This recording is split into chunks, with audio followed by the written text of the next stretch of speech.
सड़क दुर्घटना पीड़ितों पर विश्व स्मृति दिवस भाव नवेम्बर 3 रविवार को 2005 ठारू मिलित जातिसंघ घोषणा करने परिप्रेक्षी चलित मास नवेम्बर 16 तारिख रु नवेम्बर 30 तारिख पर्यंत 15 दिन व्यापी शून्य दुर्घटना जनित मृताहत पक्ष पालन करा।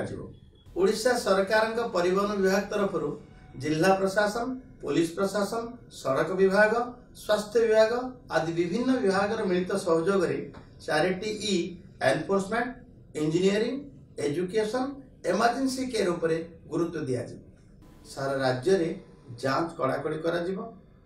जनगहली स्थान, स्कूल, बाजार, मॉल, ट्रैफिक पॉइंट आदि अंचल रे टीम मुतयन करा।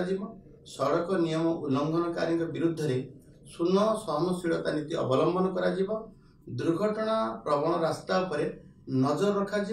आसंतु सचेतन हवा, दुर्घटना रोकिबा। मिलित कार्यानुष्ठान शून्य सहनशील काम होम सेफ माननीय मुख्यमंत्री निवेदन। लेटेस्ट न्यूज अपडेट पाई www.nowodisha.com को लॉगिन करंतु।